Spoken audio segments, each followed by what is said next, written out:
Geekoholics Anonymous, episode 262. I'm your host, Rico, here with my co-host, Mr. DJ DC, Mr. Dean Cody. Mr. DJ DC. What's going on, homie G? If you're in our Discord, you get the inside joke. You get it? Yeah. Welcome, everybody. If you've never been here before, we get together once a week, talk about video games, TV, movies, and or whatever the hell we like. Primarily video games. Pretty much mostly video games. Dane geeks And whatever out. the hell we like. Dane geeks out once in a while in the comic books. I get ridiculous with dumb toys. We always geek out about technology and hardware. But man, we a video game podcast. Yeah. If you've never been here before, we usually start the show with the BS section. Usually getting some housekeeping, our what you've been playing, news and stuff, public service announcements, and free for all. Housekeeping. Everybody, join the Discord server, Geekoholics.com/Discord. That's where we hang out. That's our forum. That's where we chat. It's where we party up. It's where we play Fortnite. It's where we play Destiny 2, Call of Duty. We did that thing that time. It's good times. Do it. Highly recommend it. Geekoholics.com/Discord. No other housekeeping for now. I guess maybe Plus, besides... hey, you forgot to mention, if you join the Discord, there's some free games in there. Oh, yes. In the welcome channel pinned message, free games on PC. Yeah. There's over 100. There's got to be something you like. So join it. Pick a game. Yeah. Do it. There you go. And if you didn't know, we're a podcast first and foremost. You may be catching this on twitch.tv/Geekoholics. You may be catching this on our youtube.com/Geekoholics channel. But we are first and foremost a podcast. If you do want to watch us stream the show live, though, we are here usually every Wednesday night around 8 o'clock, plus or minus, depending on real life messing shit up. But obviously, if you want to see us live, you can check us out on twitch.tv/Geekoholics. And then the archive goes up on YouTube next day or day after, something like that. It just depends when I hit the button on Twitch to export it. That's where we insert the more you know. Yes. And that's about it. Dane, do you have anything exciting to share from the weekend before we get into what you've been playing? Man, not really. No. Went out this weekend. It was beautiful weather. Yeah, I did a little walk on the beach down in the White Rocks. We went to the beach as well. I posted photos on the Discord. Well, just a couple. I took many more photos than that. I was amazed how many people were down there and how nobody had fucking masks on. Our beach was not that busy.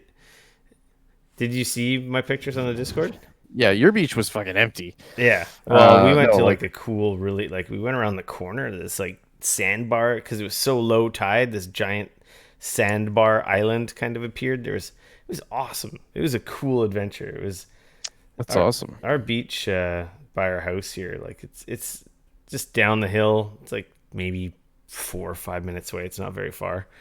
Right. You can't walk to it. You can walk to it if you want to spend forever. It's a 5-minute drive just driving there. But it was pretty busy. But there's a section close to, the parking and the park and the gazebo and the picnic tables. Sure. Everyone was in their little groups. So it wasn't ridiculous. Oh my God, this is stupid. Everyone was, in their groups, which was perfectly fine. But we went down more to this end that no one really goes to. And with the tide out, it was awesome. There's crabs and fish and saw so much wildlife. Dude, it was amazing. Tide pools are awesome. They're so cool. Well, it wasn't even the tide pool, just in the ocean part. And it was so warm and crystal clear. Whereas the section where everyone is more rocky and seaweed and stuff. So it depends. Sometimes it's there when it's, the low effort area where you just park and get out is nice. But a lot of the times there's a lot of gross seaweed that washes up there. And then it's really rocky. And anyway, where we went was maybe a 10-minute walk down the beach. And it was amazing. I was holy crap, this is the best part of this beach. And I told my wife, next time we go, we're just going to do the little jaunt down to the other end. And it's worth the effort because I don't know. You saw my pictures. It was sand. as Yeah, far as it's the eye can beautiful. see, and it was crystal clear water and none of that gross seaweed or rocks. So Yeah. little effort, but it was awesome. It was a good Yeah. weekend. No, in White Rock it was like they had the boardwalk and stuff there, right? And then you've got the pier and like there was just a lot of people. Like the parking, like the whole parking lot all along White Rock was like packed. I've never been to White Um Rock. I know it's popular. it's yes, on a sunny day it is very popular. And I was just me and my wife, we went for a walk. We had some dinner. One of our favorite restaurants is in White Rock. And we had made reservations. They've got like a nice patio, and they're doing like social distancing and stuff. So it was great. So we're like, oh, we'll have like a nice dinner. Plus it was July 4th for Happy Independence Day for our American friends. Yeah, yeah. Obviously, there's no fireworks and stuff because they were all canceled. So like normally we go down there like late, have a late dinner, and then watch the fireworks across the water Oh yeah, because Blaine's just yeah, across yeah, the yeah, water from yeah. White Oh, Rock. so they didn't even have any? No, they were all canceled. Oh man, my, So my friend in LA posted photos or yeah, that on shit was his just popping off for on like his a week Facebook. It straight. looked like it looked like World War III. Like there was explosions everywhere. The Yeah, whole skyline. that's all just like people and yeah, it's crazy. So Obviously in their yards and stuff, but it's so crazy that yep. so many people do it. Like it's unreal. It's crazy. Hey man, gotta blow shit up. Uh So so yeah, so I was just surprised. Like there was a lot of people. It just yeah. Like my wife and I had our masks on and stuff. We were being, responsible adults, but there was just like tons of people. it We were like, was it was you were it in was close busy. enough proximity to people that you Oh wanted to yeah. be wearing a mask. Yeah. Yeah, So see, I wear a mask when I go to the store to retail, like for sure. indoor. If I go indoors anywhere, I wear a mask. When I'm at Sure. work and I'm dealing with people, I'm wearing a mask. Same. But like when I'm outside at the beach and stuff and I'm not near anyone, I don't wear a Yeah, mask. that's different, right? But like I'm talking like this So was yeah, so you mentioned the like boardwalk. So it's like, is this like just a waterfront like path yeah, in White Rock? there's But so you're so not on the like beach, just like a big. so all along well like when the tide is out in White Rock, like when the tide is out, like there is like a kilometer almost of like beach, like just sand and like Yeah, stuff. Like it's very like very very shallow there. But when we were there, the tide was in, so like nobody was walking out on, on the beach per se. So there's kind of rocks, and there's a train that runs all along there, and all along the train they've also put like in a big like board, like I call it a boardwalk, but it's like a seawall, if you will, with a big like pier in White Rock. They've got like a great big huge pier that you can walk out on, and it was just like it was a lot of people, and we were just surprised, like in yeah. closer proximity than you kind of like so. But anyways, it was a nice day regardless. Had some great dinner, had some delicious cheesecake. Highly recommended. It was nice to get out of the house, you know, sunny day, all that. So yeah, it was Awesome. good. Yeah, it was a wicked weekend. It was like Mother's Day, like tight was the last weekend that was like so like super nice. So It wasn't that long ago, was it? well, like for like low tide, like this amazing Oh, all okay, sandy. I really got got to it. download the The app. tide up. Um, Find out when the yeah, tides are in and out. to really take advantage of that. Uh, with that being said, Dane, I think that's enough BS, enough housekeeping. Shall we get into what you've been playing? Yeah. You played a few games. I played a Yeah, few. I played some new stuff that I can talk about. Ha ha ha. Mother trucker. We speaking of which, we both got Iron Man now from Sony. But we got it late and it totally wasn't my fault at all. I think I told the story on the Discord. I was like, man, I'm like, Iron Man comes out in a couple days. Like, I asked for codes. I asked to be put on the list, Yeah. and it's Can't nothing. believe it hasn't like shipped sent out to me or Yeah, and they it's like didn't on reply or Friday the anything. game's out. Everyone's talking about it, and I'm like, spam. I'm like, I have one spam message. Like, I don't, because of our business emails, they're not as just. I don't get a lot of spam there Right. for whatever 'Cause that's, reason. So I noticed yep. there was a spam, like one spam message, and I click on it, and I guess it's just a different girl who works at the PR outlet for Sony here in Canada, and she Uh, is like, Iron Man, read and review the embargo to get your codes, because they always send you the embargo to read and review, and you agree, and then they send you codes. And I'm like, God damn it! And I didn't notice this till so there they like were. this was after closing time on Friday, and I messaged her. I'm like, oh, I'm such an idiot, and obviously because the weekend and all that, there was a little delay of Yeah. her getting back, which it's totally not her fault. We could have had code before release had I noticed, but Good job. so anyway, we have it now. We'll talk Yep. about it next I week. got the I got the email from her earlier. So Um, and then what was I gonna say? And I'm obviously still playing Ghost, but I can't talk about that until next week. right. I will probably record something for that because I actually have the day off before the embargo, and I'll have time and an empty house. So I might Lucky. actually do like a review impressions one off Sweet. to have up on Tuesday. So look forward to that. And of Very course, I'll cool. talk about it more on next week's podcast. Right. And you played? Oh man, I played well. So it's actually funny. I started Spellforce 3 last week, actually, but I forgot to talk about it last week. I was gonna But I say, I'm put like, you didn't a whole talk bunch about it more. though. But I put a whole bunch more time into it, so I actually feel better about talking about it now, anyways, because I'm much further in. Like I've dropped, I think I'm about 10 hours in now. Was this Um, another Steam game sale or? this was totally a Steam sale game that I'd kind of had my eye on for a while. So I'm playing it on PC. I don't know if it's on anything else. I suspect that it's probably not, judging by the style of game it is. So it is like it's a cool hybrid game where it is like, how would I explain? It's like an action RPG, kind of a little bit old school. So you've got your team of characters, you're running around, they have levels, they level up and so on and so forth. You're fighting bad guys, you're saving the world, blah blah blah. But then there's these really cool moments where it turns into an RTS game. Yeah, I'm watching the trailer as you describe it. It's really cool. So it's like, so there, and like the whole story, they've put in good reasons in the story for why this is a thing that happens.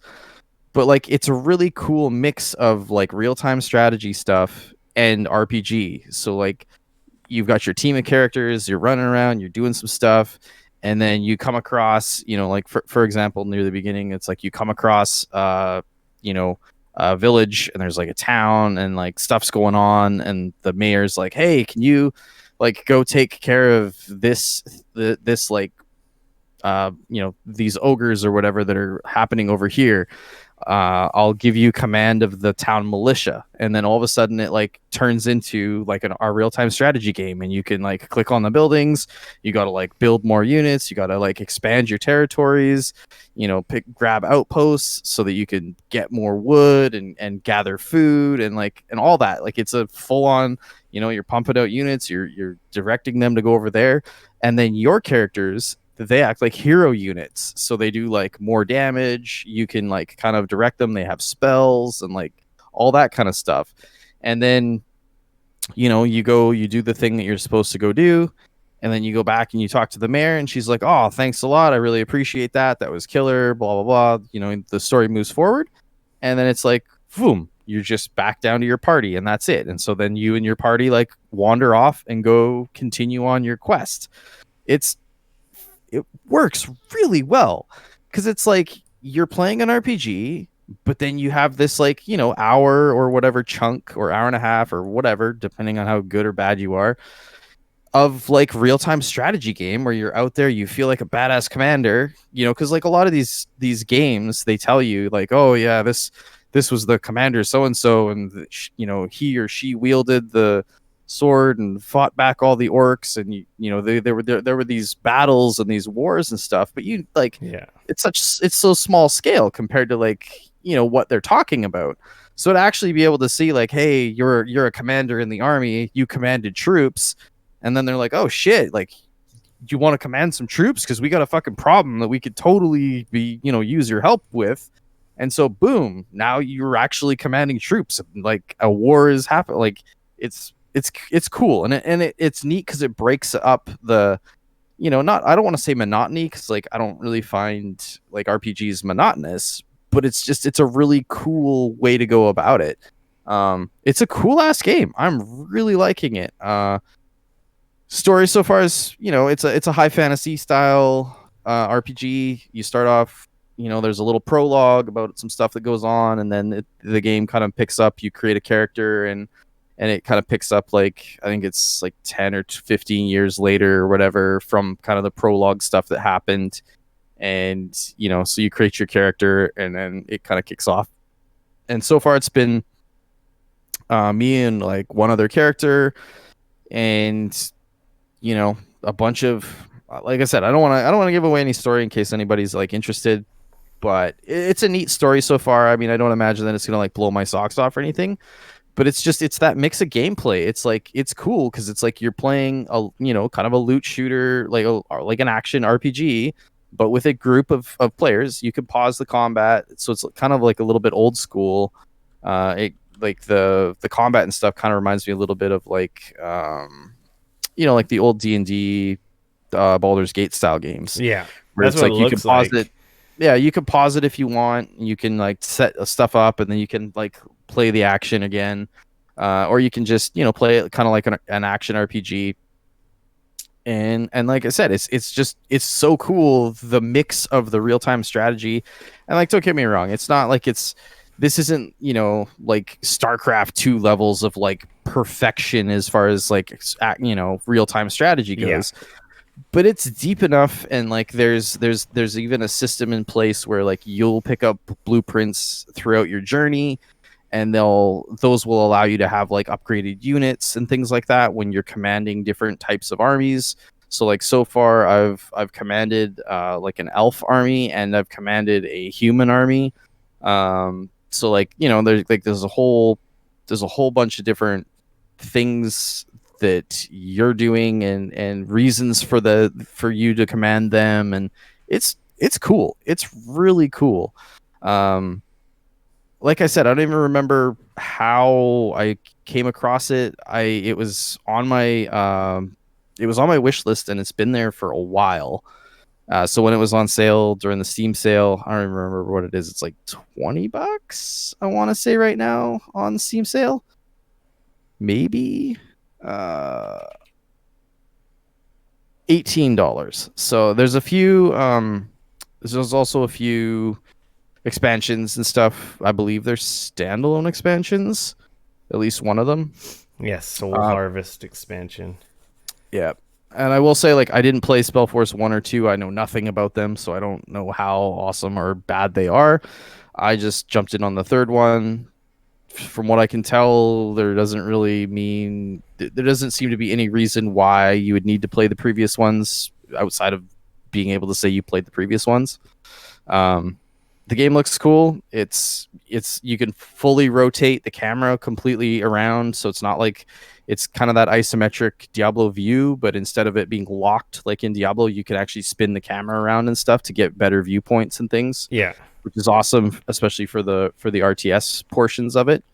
But no, it's like, it's kind of hooked me. I've been playing like a bunch of it. Like I said, I'm about 10 hours or so into it now, over like a couple weekends. It's just, like I said, it kind of came out of left field. It wasn't really on my radar. I just thought I'd check out something new that I'd picked up on the Steam sale. It's fucking cool. I don't know how long it is. It looks neat.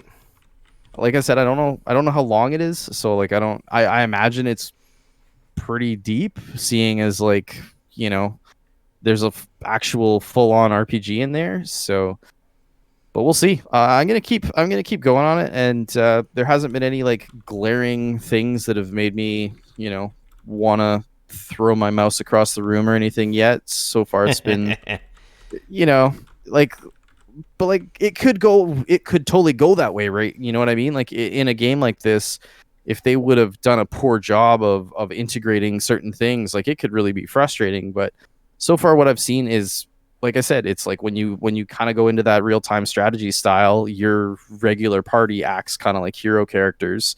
You can still tell them where to go and what to do. You know, you can select all the guys. Like it's a very straightforward like that.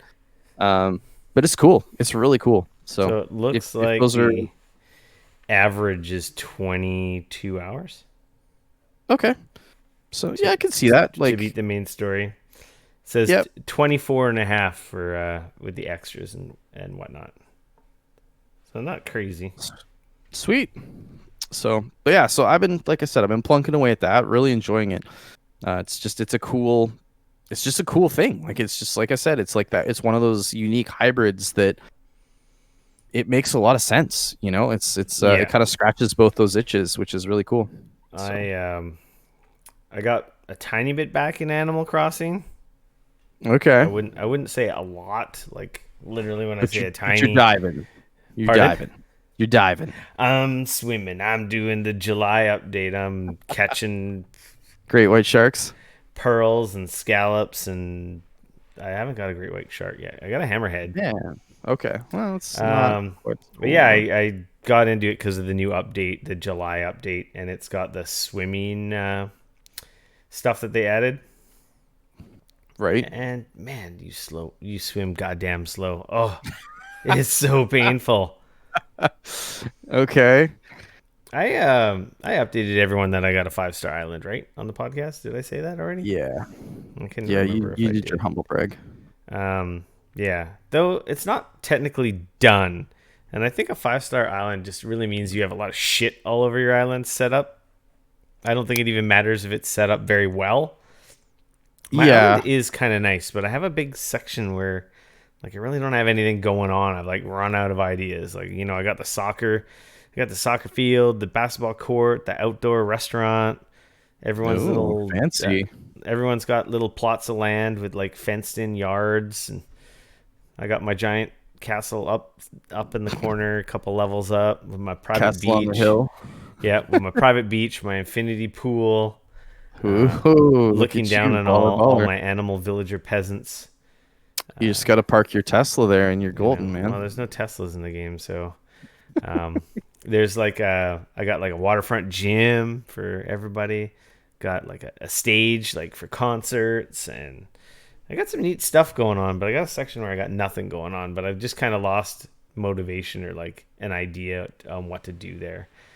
Right. Maybe one day I'll come up with something.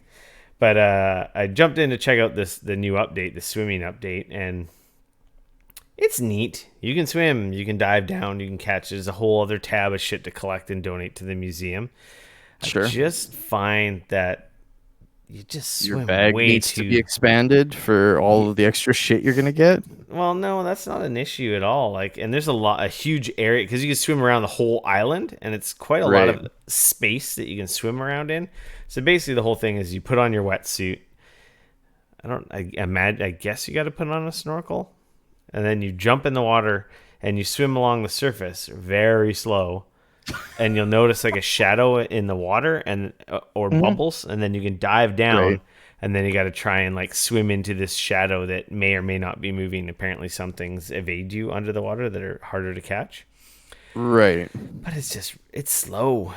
So it's like you So can't you just you like hold the button down and swim no. faster or There's no not.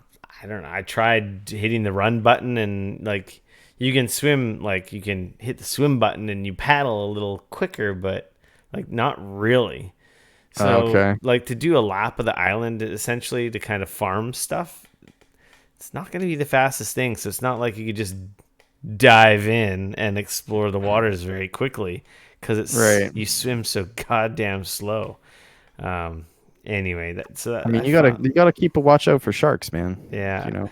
I found that a little annoying, but whatever, more content. It's free. Like, can you really complain? Um, Sure. Yes, I can, obviously, first world problems, but like I just No, it's a valid it's a because like valid argument like though. when I play Animal Crossing now, because I've kind of felt like I've kind of done most stuff. There's still stuff that I want to collect in the game, Right. like furniture and items that I'm missing. But with Animal Crossing, like I jump in now, I bang my rocks, I get my Yeah. loot, I go to the store, I buy some shit, I go to the clothing store, I buy some shit, I do a lap around the beach, I grab my recipe that washes up on the shore, Right. and you know, then I'm kind of like done. I might do an extra thing or two. Like before, I would spend hours, and now I'm like, Sure. I don't even do the daily stuff. It's just if I check in every couple days, I'll do the lap of like the kind of the daily stuff, and they're Mm-hmm. like, oh, cool. Then now I can do fishing. It's like, I don't.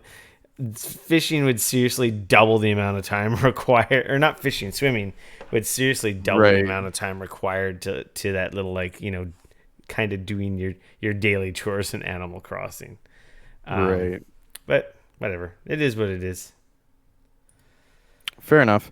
Um, I feel a little bad about abandoning my town, but there's just so much stuff to play, and like oh, Animal Crossing not having like an end, and like yeah. I don't Well, know. that's the thing. Like what did I put?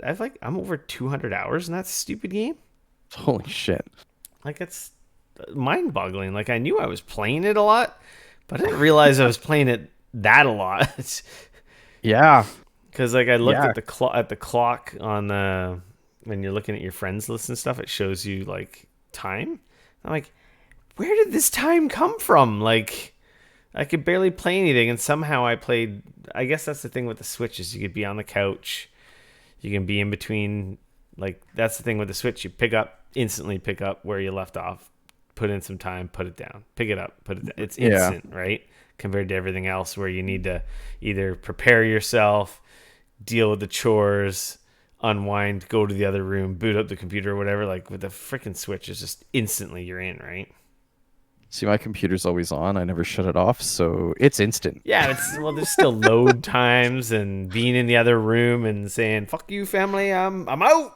You know, Yeah, no, that's kind of the whole point, though. It's like I'm in here. This is like, this is just, this is just time. this is Okay. my fortress of solitude. Yeah, Let me exactly. Like be. sometimes you just, I need an hour. I'll be back in an hour. I'm gonna go Uh, play games for an hour. I only need two That's, you minutes. know. Not even. I So, mean, what? Oh, we're talking about playing video games. That's right. Oops. so Yeah. Anyway, you like, played Mummy Demastered. I think you mentioned you bought it on the Steam sale yeah, again. I picked it up on the Steam sale. Another one that you had heard, and actually, I think most people have probably heard something positive about this over the past couple of years. Dude, the music in that game is fucking killer. Like so good. Oh, it's a I way thought it was forward game.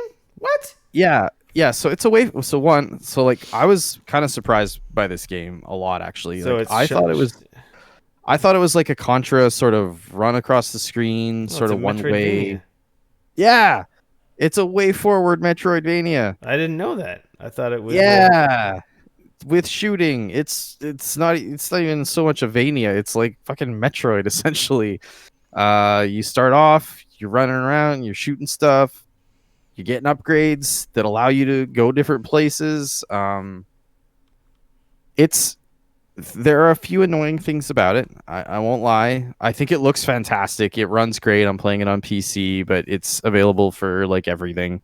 It's on Steam sale right now as well. Your Um, character looks like fucking RoboCop. yeah, you play as like one of the nameless commando guys from like if you've seen the movie that came out like what 2 years ago or whatever it was.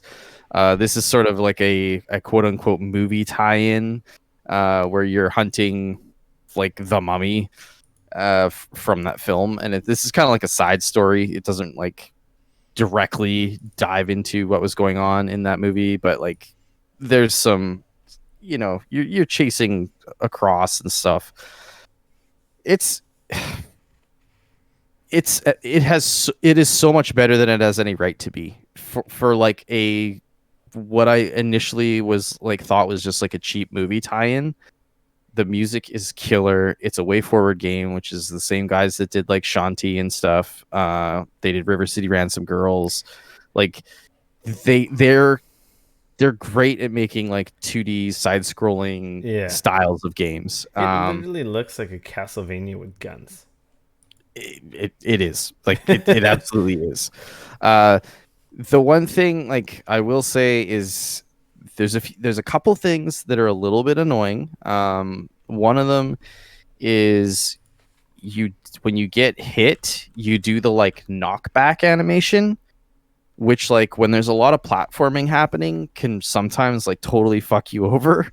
Like you're climbing all the way up to the top of this thing and then you manage to get, you make that last jump and then a bat comes out of nowhere and hits you and it knocks you backwards and like suddenly you're all the way back at the bottom again, which is a little bit annoying. But not, it hasn't hit annoying enough that it has stopped me from playing it. I'm a couple hours in, like about 3 hours in at this point. I've got a few of the first upgrades. They do kind of a good job of like you can find like it's a classic like Castlevania style map with the squares. It lets you know which squares you've been to, which squares you haven't been to. You can find maps that will show you kind of a specific area. So you can see like, oh, I haven't been there yet, or I haven't been there, or maybe I can't even get there. I don't know.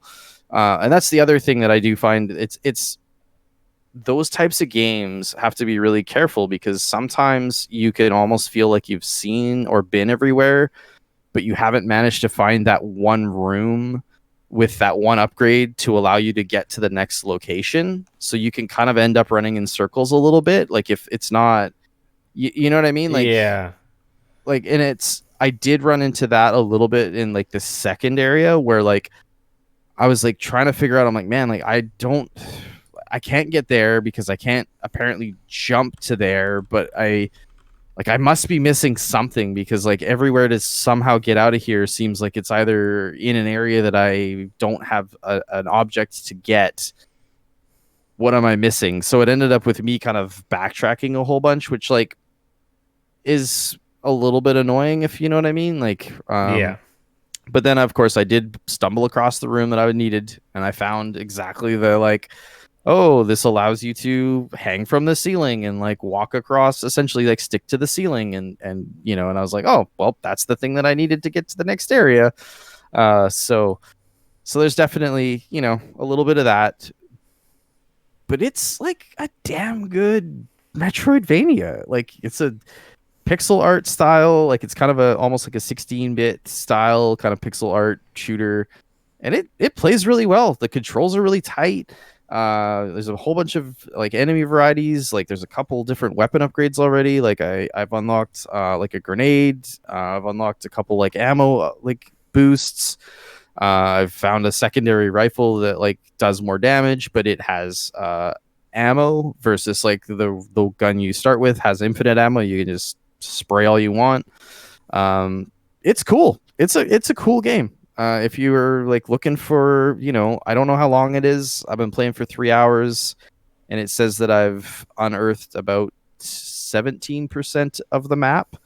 So, I don't know as far as like if that means I'm assuming that means like the 17% would be the entirety of all of the areas in the map and everything that's in there. Yeah.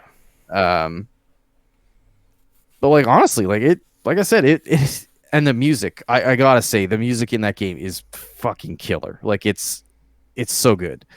It's some of the best music I've honestly heard in a game in a while. It's great in that regard. So yeah, like I said, I mean, it's awesome if you're looking for that Metroidvania itch. You're just like, oh, I want to play something for a bit, and that's what you're like looking to play. Feel like It I would own totally it be right somewhere. up your alley. Yeah, it looks up my alley. Looking at the YouTube video, I feel like I own it somewhere, but I don't know where. Well, I mean, I don't know. I don't own it on like PS4. Maybe it was a Humble Bundle that you have. Yeah, maybe it was part of a Humble Bundle, but I don't know. Check your Humble. yeah, I feel like I got it somewhere, and I heard good things about it in the past. And I'm like, this kind of seems like it might be up my alley. Like I said, Definitely sounds like it. I didn't realize it was a Metroidvania. I thought it was like a side-scrolling, more Contra style. Yeah. And then I started playing it, and I realized, oh shit, this is like a full-on Metroidvania. Like this is fucking rad. So, so yeah, it's cool.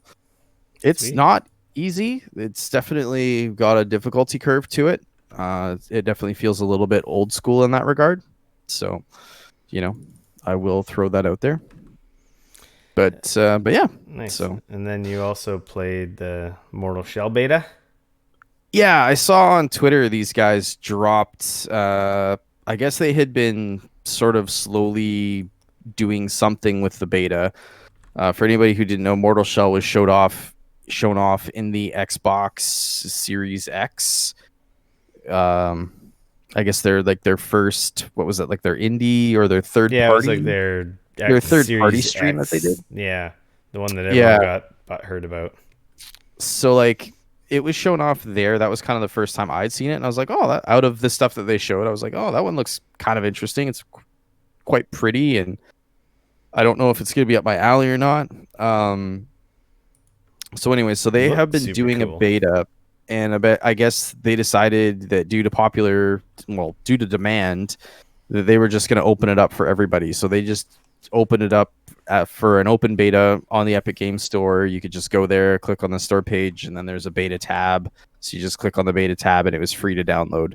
I don't know if it's still available or if it was timed or what. I figured, like I said, I figured I'd grab it, check it out. It was an opportunity to give it a whirl.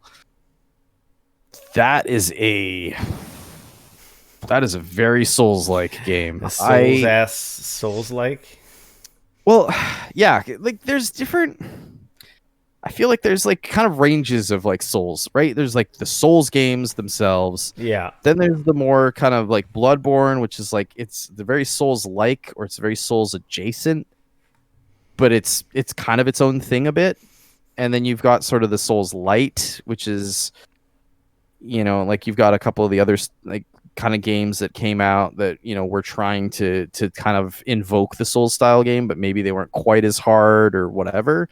And then you got games like Neo, which like took the Souls and then they made it super complicated and maybe even harder than the Souls games in some ways. Mortal Shell is got a really interesting premise. You start as almost like a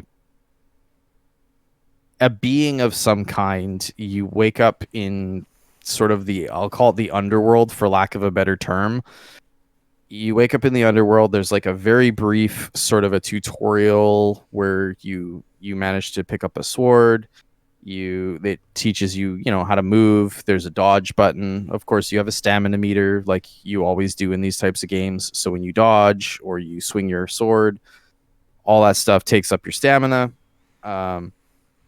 There's a hardening mechanic, which is so you hold down on the right trigger and it's like you harden.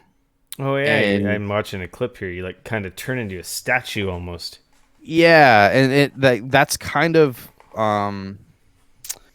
it's like a little bit like your shield, but it's on a cooldown, so you can't do it all the time because you got to wait for it to cool down before you can use it again. But it's pretty cool because you can use it in situations where you're attacking, but you can actually like harden at the same time. So you almost become invulnerable when you make that attack. The thing is that enemies can also do it. Like some enemies, not all of them, can also like harden. So it's like this cat and mouse game of like you swing and there's kind of a parry system as well. So of course if you hit the button at the right moment, you like throw this it's like an artifact in their face and it kind of like shocks them for a second and allows you to get a parry in. Yeah. So these are all the kind of moves.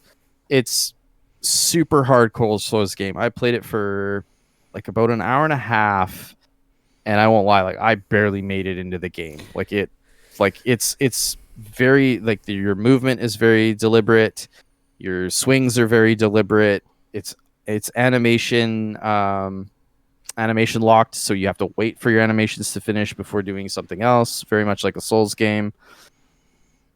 It runs great. I was playing it obviously on PC, so I didn't have any issues there. It looks very pretty. It is in beta, so I don't know, what's going to change Yeah, and so on I and so forth. installed the beta on Epic Game Store. Yeah, I didn't have a chance to play it, so I don't know if it's still running. Hopefully, it is. it's ruthless. I like I said, I died a lot. Right off the bat. It's like so the other mechanic that I forgot to mention is actually the mortal shell part of the game. So the name is actually what happens. So like when your health runs out and an enemy attacks you, it goes into this like funky thing where it actually like throws your inner sort of soul out of the body, and the body sits there for a second, and you have a brief amount of time to, as long as you don't get hit and you make it back to the body, you can actually like get back in it essentially, and you'll get like 3/4 of a health bar to sort of try again, which is kind of a neat mechanic. You're attacking, you kill a bunch of dudes, like you're maybe in a hard battle, and then you're like, oh man, I'm almost down, I've almost got him, and then you screw up once or whatever, and it throws you out. So as long as you can like make it back to the body, and time kind of slows down for Yeah, everything for that second, and then you try to run back to your body, and you jump back in, and it kind of like sucks you back in. Um, and the way that they kind of made it seem is that like as you go, you might come across other shells, as I'll call them, which are like other bodies, which is kind of an interesting idea. So again, like I don't know, still beta, still early. Um, Very much a Souls game though. Like it's one of those things where like it's like I want to play it because it's definitely that addictive gameplay. Kill two enemies, die, respawn, kill those two enemies, maybe kill the third one, die. It's very much that same gameplay loop. it's rinse and repeat, and then eventually you get to a point where you're actually really good. And then Right. something that was a challenge earlier in the game is like a cakewalk. Right. You're just like Eight, running nine, through 10 it. You're like, hours into the oh, these game. guys. Right. Yeah, something you were terrified of before turns into like, these guys are pussies. Watch Totally.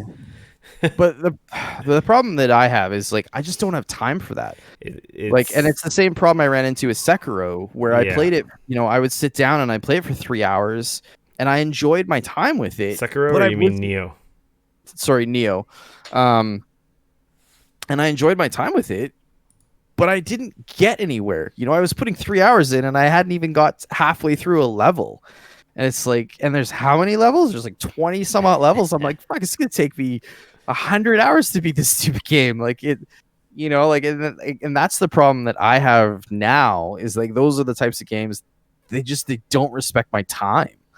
And again, like that's fine. They're definitely there for the people that want them. Well, that's And the it's thing. The big thing with this game is when you do master the gameplay loop, it is just rewarding. So it's super rewarding in itself. totally, and like I said, I get that, and it's brutal because like I see the appeal. Like when I was playing Neo, I was like, "Fuck, this is an awesome game! Like it's so good.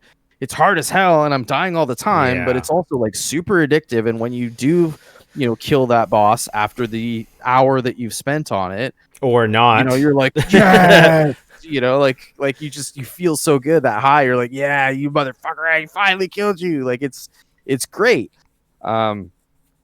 But it's just the time. Like I do not have the time to sit there and bash my head against the wall with it. So Yeah. so if you're a big Souls person, I might know someone who likes these types of games. I know a guy. Yeah, definitely check it out. Like because I think if that's the type of game, I think that they're doing some interesting like things there. To kind of to change up the gameplay a bit, and and just kind of keep it interesting. So it's definitely seems like it's becoming something that if you're into that, you should probably have it on your radar. So. Yeah. I will definitely check it out. Yeah.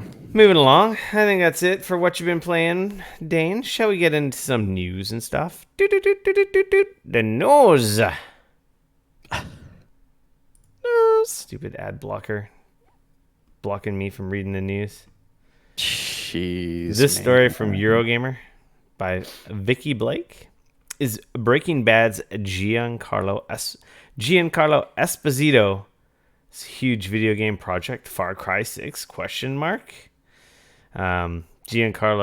Esposito, or Breaking Bad's Gustavo Fring, Gus, as you might remember him, will reportedly star in Far Cry 6. The news post on Game Reactor that first hinted at the rumor has now curiously been taken offline. But as our friends at VGC report, a recent interview by Esposito in which he discusses his appearance in a huge video game led Games Reactor to claim that Ubisoft's as of yet unannounced AAA project is a new Far Cry game. Esposito further added that the development of the secret game required him to develop a new style of acting. Sorry. Of course, this wouldn't be the first time a Breaking Bad regular appeared in Ubisoft's FPS shooter. Michael Mando, who plays Nacho in the critically acclaimed Better Call Saul, gave his voice to the likeness in Far Cry 3's magnificent antagonist, Vas Montenegro. Voss is hands down one of the best bad guys in video games ever. He is so fantastic. That made me a fan of this actor. I'm like, who is this guy? He is so fucking good. And then when I started watching Breaking Bad, because he made a few appearances in Breaking Bad, Right. and then obviously now much bigger character in the whole Better Call Saul series. But yeah, anyway. Seems kind of like a good fit. It's all rumor and speculation. He's an awesome actor. Like, he's been in a lot of stuff. Most notably lately, Mandalorian. Right. And obviously in Breaking Bad and Better Call Saul. Like, he's a freaking... he's a great actor. Well, we might not have too much longer to wait to find out, right? Yeah, come this Sunday, who knows? Maybe we will hear some more. Again, This is all rumor and speculation, but that seems to make a lot of freaking sense because, he's a bad guy in all these shows. He's a fantastic bad guy. So that kind of makes sense. Yeah. Horizon Zero Dawn is coming to PC. We already knew this. The Sony fanboys were ready to burn everything down and, murder and pillage. They had announced that it was happening, but now we've actually got a date. Now we've got a release date. The story from Gamatsu from Sal Romano. The Horizon Zero Dawn Complete Edition for PC launches August 7th. PC features include ultra-wide support, unlocked frame rates, dynamic foliage, and more. The PC version of Horizon will launch via Steam and the Epic Game Store on August 7th for $49.99 USD. So I imagine 59 Canadian for us and our Canadian friends. Yeah, pretty sure. Publisher Sony Interactive Entertainment and developer Guerrilla Games announced. Apparently there's a new trailer highlighting some of the new features. And yeah, Horizon is awesome. I really liked Horizon. Will I play it on PC again? I really doubt it. I'll mention that it was in the top 10 Steam games being sold during the Steam sale. Yes, I saw that. Gives you an idea of like people are stoked to be playing this on PC. And yes, you are correct. It is $59.99 Canadian. I'm looking at it right now in the Epic Game Store. So that would be pretty awesome playing ultra wide. I played it on a PS4 Pro. It was pretty. Unlocked frame rate though. Oh god, yeah, in 60 FPS. That would be pretty nice. Because it was a pretty game on PS4 Pro, but man, I might have to do that. Did you never play it?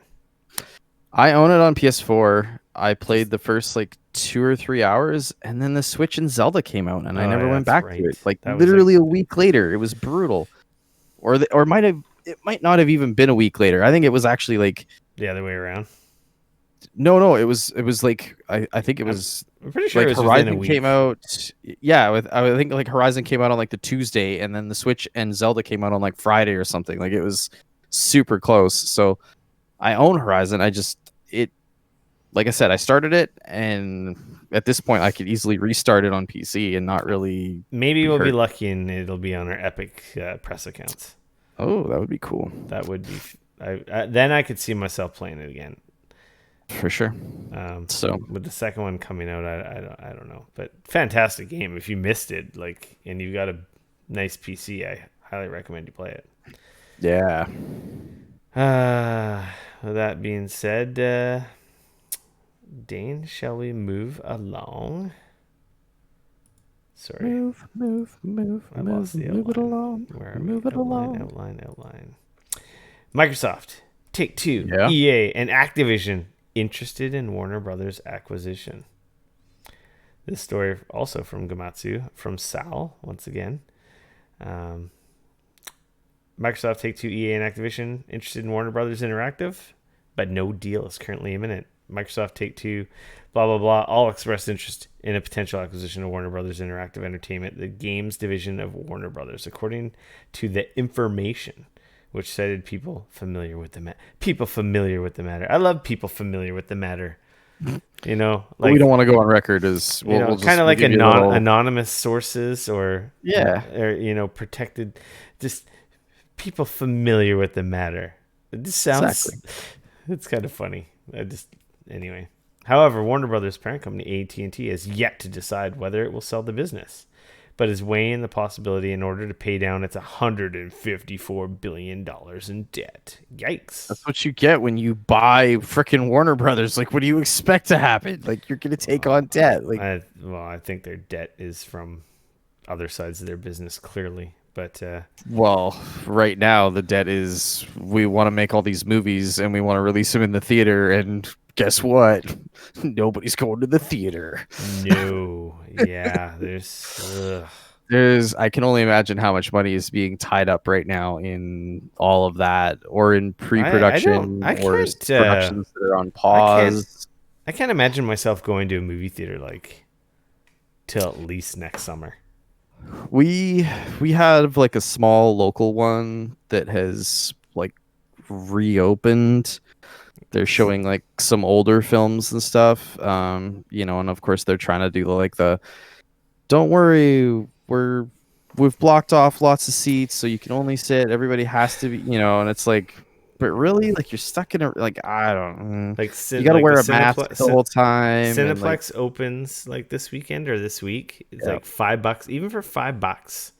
I know. I don't want to go because the bottom line is, if you're going to get the virus, it's from being close to people and it's being around them for a prolonged amount of time. So you're going to be around people for 2 hours that may or may not take things as seriously as you, whether they're wearing a mask or not. If everyone's wearing a mask, they say the percentage of getting it is like 1%. So like even if someone in the room had coronavirus, like that's the whole point of wearing a fucking mask. Is it dramatically increases your odds of not getting the virus and protecting yourself and others. Because if we both wear it, going to see a movie really worth that? Well, that's it. Like, because you're wearing masks in the theater, but when you go to the bathroom or when you're at the concession and you're touching stuff and you forget to clean your hands. You're trying to eat your popcorn. You got to take your mask off to eat your popcorn. Like, you know what I mean? I assume the workers have masks. But maybe you walk by some floating particles and you get a little extra sprinkle of COVID-19 spices on your popcorn. It's fucking disaster. God damn it. I hate it all. Yeah. I want to go to the theater. I want to see fucking Black Widow. I want to see a bunch of shit. I want to see Tenet, but I ain't going to movie theater till fucking next year, probably when there's a vaccine. Yeah. If so anyways, 2020 doesn't keep raising the stakes and the goddamn fucking asteroid blasts through us in the next week or two. Hey man, you don't send that shit out into the universe. Come on. Like, you'll jinx us all. I wish I had that power because I've been freaking trying to push. I've been trying to push the win lottery to happen into my universe, and that hasn't happened yet. So yeah, you and me both. Maybe it's only shit you don't want to happen. Maybe that's how it works. Yeah. Okay, I don't want to win the lottery ever. Okay. I do. Dane, by the way, I'm quitting the podcast and moving to Hawaii. Yeah. Anyway, back on track. A spokesperson for Microsoft, Warner Brothers, Electronic Arts, and Take-Two Interactive Software did not offer comment when contacted by the information. The information is a website, like a business website. Right. And Activision didn't immediately respond. It makes sense. There's a handful of good studios. They don't necessarily get all the IPs. They don't at all, from what I understand. I think the Mortal Kombat IP goes with NetherRealm, from what I understand. But yeah, like you don't get the Batman stuff or any of that shit. But No. you do get AAA studios that you could get to make something different. Like there's value in Rocksteady without Batman. They make fantastic games. What is Microsoft looking for? Story-driven, character-based, single-player games. Who better than Rocksteady to deliver an exclusive for your new next-gen console? You know, Yeah. NetherRealm making a new, let alone still making Mortal Kombat, but making some new fighting franchise with Mortal Kombat characters. Who knows? Like, there's a lot of value for Microsoft like, here. Could you imagine if NetherRealm was like, "Hey guys, do you want to make a new game that's not Mortal Kombat?" I'm sure they'd be like, "Dude, we have so many ideas, but we've been stuck making Mortal Kombat for 30 years." It's a smart move. Obviously, EA and Activision, well, let's be honest, if they buy them, this is just going to they're going to just turn them into freaking, sweatshops of annualization of their franchises, right? But for Microsoft, it would deepen, or Take-Two. Well, Take-Two is not much better than the other guys. Microsoft is the best of the options for like new IPs, I think, and like not driving these guys to death, But I still think it's like we talked about like a week or two ago. I think this is a dumb fucking move. Like if you're AT&T and you just brought Warner Brothers, you have all that talent. You've already get rid of your other shitty businesses first. Yeah, like fucking get these guys to make you awesome games and profit off of them. Like why wouldn't you want to do that? Like I don't know. Like to me, it's just a super short-sighted. Yeah, it's a short-sighted mistake right to just get rid of debt that they incurred from other failing businesses. Because I'm pretty sure that the gaming side didn't make that debt. No. Yeah. No. Making movies that don't sell—that's what makes that debt. Moving along. Next story from Eurogamer by Wesley Poole. Infinity Ward quietly removed the OK gesture from Call of Duty Modern Warfare and Warzone. The developer has yet to explain the decision, and publisher Activision has so far failed to comment after Eurogamer got in touch last week. But it seems likely the gesture was pulled due to its status as a hate symbol. In Call of Duty Modern Warfare and Warzone, you're able to assign hand gestures to your character for use out on the battlefield. I have never used a gesture in Call of Duty, and I think I'm upwards of 100 hours in this game. I've never either. The OK gesture, which was added to the game earlier in 2020, was used by some as a trick shot of sorts. The player character doing the OK sign with their left hand while firing their gun with their right. The Call of Duty social media and subreddits would often carry clips of players doing the OK sign as they ended a multiplayer match or a game of Warzone with the final kill. Right. I don't know how I feel about this. Like, yes, seeing as this has been shown as a sincere expression of white supremacy, and then this is like what the freaking good boys or whatever the hell their groups are called, Boogaloo Boys.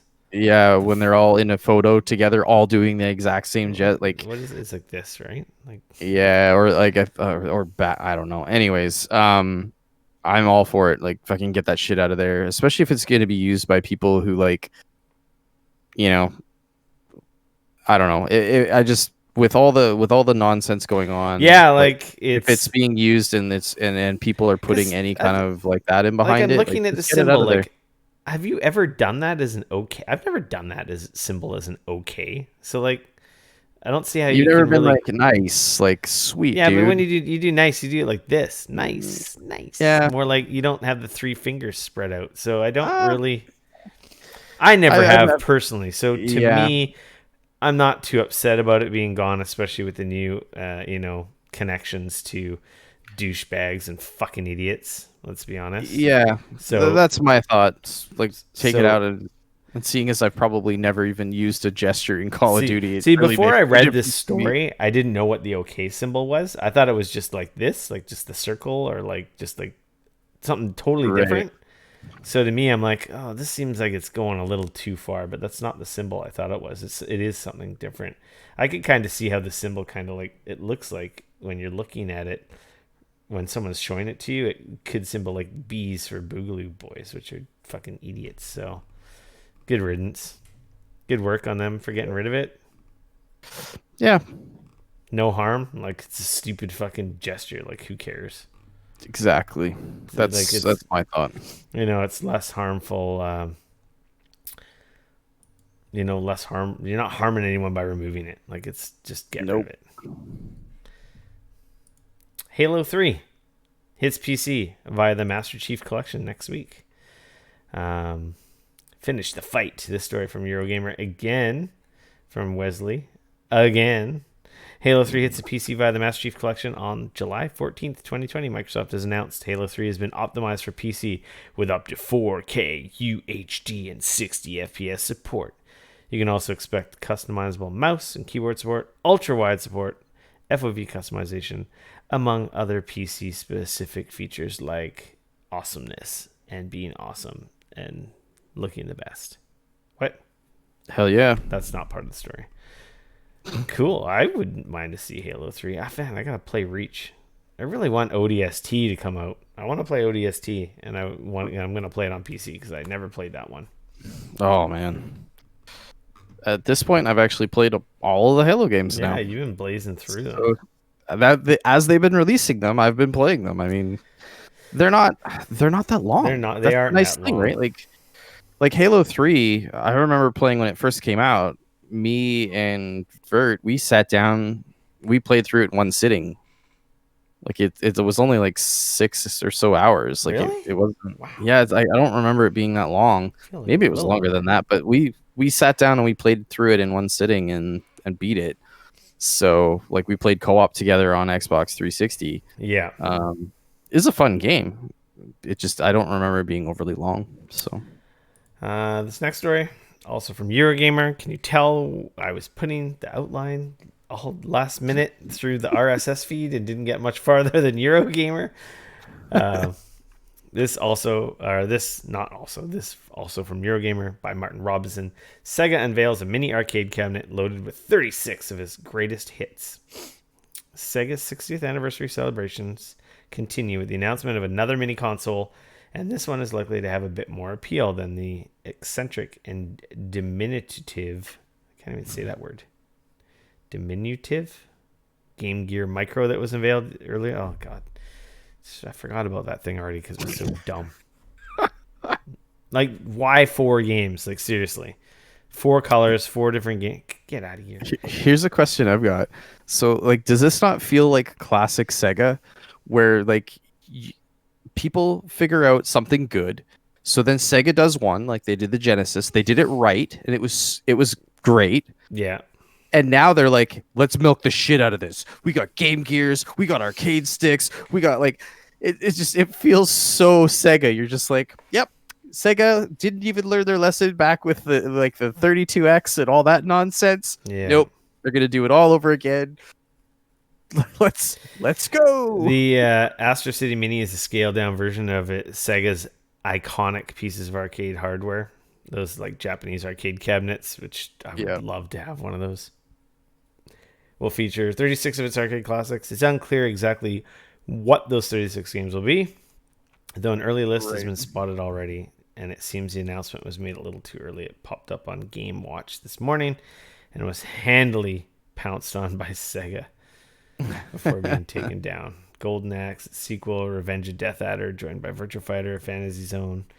Looks neat. Looks similar to Neo Geo Mini.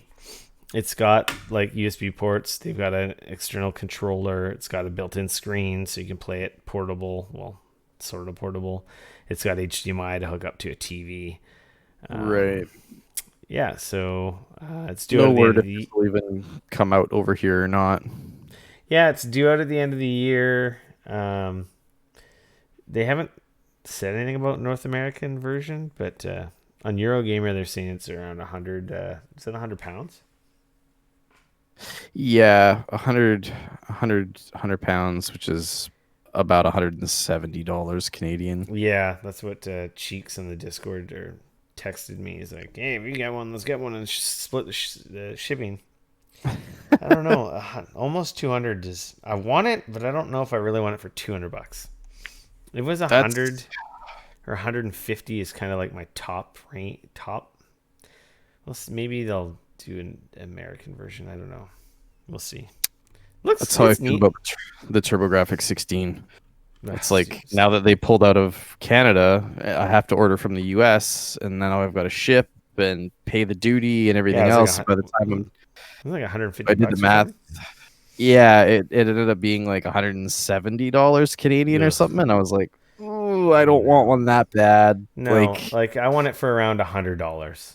right. And if the border wasn't if the border wasn't doing what if everything wasn't happening what's happening outside right now, then I'd just get my wife to pick me up one down in the States and call it a day. But here we are. Yeah. Here we are. This next story from VentureBeat, kind of neat. From Dean Takahashi. Manticore will pay do-it-yourself game creators $3 per daily player. Manticore Games has unveiled a pilot version of the monetization process for its core platform, a do-it-yourself game construction set that folks use to create their own games. The company said it'll pay these do-it-yourself creators $3 per daily gamer during its testing period. The core platform is a free platform for game development and community for player creators. The company will make more than $1 million available during the pilot program for the monetization. Manticore wants to disrupt creativity in game making in the same way that YouTube revolutionized video creation and Instagram forever changed photo sharing, said Manticore CEO Frederick Deschamps. That's Champ, right? In an interview with GamesBeat, he wants people to build businesses and make a living through the games they create on Core, which requires little or no coding. Manticore announced in September that it had raised $30 million in funding to build out Core. PC-based Core has been alpha testing for months, and Deschamps said that he has been blown away by the growth of the creator community and the kind of games they're creating. So it's kind of like a YouTube kind of, instead of views, it's like plays. So they kind of break it down here a little bit. It means if a creator has 500 unique users log into their games every day, they do not need to be the same player. The creator could receive $1,500 at the end of the month. If the average is 1,000 users, the creator could receive 50 or 3,000. The system aligns with the interests of both Manticore and the creators. Creators won't have to spend their time creating a vast number of microtransactions. They could just focus on making the games fun to play.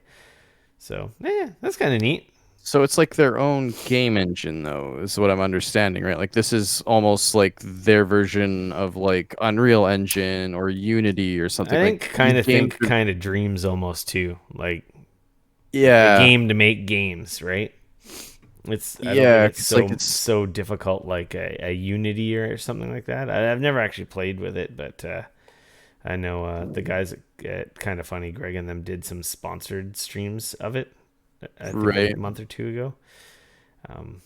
I never got into it, but that's cool. Like Interesting.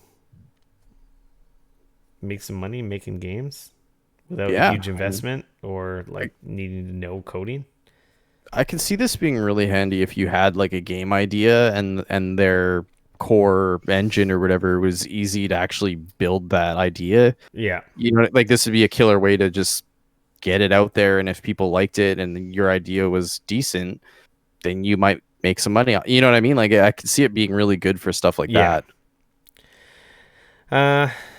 This next story from GameIndustry.biz by Rebecca Valentine. Ninja appears to have moved to YouTube Gaming. Following Mixer's shutdown, Twitch's former top streamer has moved platforms once more. Popular gaming streamer Tyler Ninja Blevins appears to now to be streaming on YouTube following the planned shutdown of his previous home, Mixer. At press time, Can we really call one stream now him now streaming on YouTube? Yeah. Like don't get me wrong, he was streaming on YouTube earlier, but like the I feel like the headline of this story is a little bit misleading because it's like, yes, he did do a stream on YouTube, but I don't feel like that is in any way, shape, or form like him saying like that's it. I'm streaming on YouTube now. Like he did have 100,000 people watching him stream when he Yeah. was on YouTube. I will say, but I just like He's he probably definitely dipping has his not toes, announced. testing the water. Well, And if anything, this is him going to YouTube and being like, "Hey, I think that I should get a lot of money to stream exclusively on your platform." guess what? And guess what? I'm just going to do a little stream over here with Dr. Lupo and some friends of mine. And oh, look, I got 100,000 people that watch me. That's the kind of, excitement I can bring to your platform. Like that to me is a tease of anything. Like that's like marketing. See, I have the exact opposite. That's what he wants. If I was Sure. YouTube, I was like, why pay him? He's got to come to us or he's got to go to Twitch. And it's like, who cares where he goes? Because YouTube doesn't need Ninja. YouTube has all the views in every other field. So why waste money throwing lots of money at these guys? They don't need to. Yeah, you also have to remember though that like YouTube's like live streaming part of YouTube, like YouTube gaming, is not awesome. Like people. I know they don't. Like, it's buried. They like used when was the to. last time you watched a streamer on YouTube gaming? I've never. Exactly. I've often considered like switching or testing YouTube out because Yeah. our YouTube channel is monetized, Right. but I don't know what benefits that. Like, I guess we instantly can have better sub rates and better ad and click through rates on like to be honest, our Twitch stream makes pennies. Sure. Like the only reason it makes any money is when people throw us their Bezo bucks from their Prime subscription, which is Right like from there. which is like free money. And once in a while Yuri throws us some bits, like because he likes seeing us bend over. But I've contemplated going to YouTube to see if it would be better for like, would we magically have like a larger audience? Like, would like more people magically discover it because there isn't as many people streaming there? Like, would it? You also have to remember though, there's less people streaming, but there's also less people watching. Well, like when you look at the amount of people that are watching on Twitch versus the amount of people that are watching on YouTube, there's a lot more people watching on Twitch. Like, you know what I mean? So it's like it's a little bit of a chicken and egg problem, everyone's right? watching what they're watching. If we were on YouTube, would the discoverability engine just push us into different nooks and crannies of like, discoverability that like maybe would have a positive effect on numbers going up? So I just stupid things I think about. Because it's not stupid because I've thought about it myself. So yeah, I've contemplated it because like we're not a partner on Twitch, but we're technically like we're at that partner status level on YouTube, even though we do nothing there. Right. Which is kind of funny. Anyway. Well, nothing like active as far as like our streaming, like our live streaming. And yes, I absolutely want YouTube to offer us a deal so me and Dane can both quit our jobs and play video games all day long. Please. That would be pretty amazing. Ninja, bring us with you. We love you. We've never said anything bad about you ever. I don't want to win like that. More River City Girl action is on the way. Way Forward teases. Man, Way Forward's come up a couple times this episode. The story from Gamatsu, from our homie Sal Romano once again. More River City Girls action is on the way. Developer Way Forward teased. The company added, "We don't have any more details to share at this time, but stay tuned for updates in the future." River City Girls launched for PlayStation 4, Xbox One, Switch, and PC in September 2019. I just bring this story up because River City Girls is an awesome fucking game, and you should all play it. And that's exciting that there's more content coming for it. I think it's on sale right now on Steam. The story also from Gamatsu and Sal, once again. Limited Run Games announces over 30 new physical edition titles. Yowza. Wow. Limited Run Games announced over 30 new titles that it will release in physical forms during its LRG3 press conference today, including Samurai Jack Battle Through Time from Adult Swim Games, Grande HD Collection from Gung Ho, Bloodstained Curse of the Moon 2 from Inti Creates, and more. Hmm.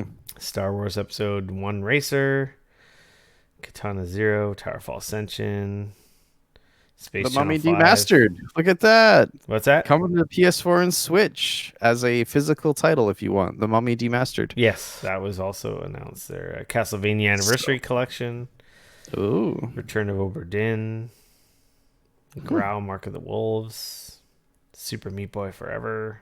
A lot of way forward games. Holy crap. Yeah.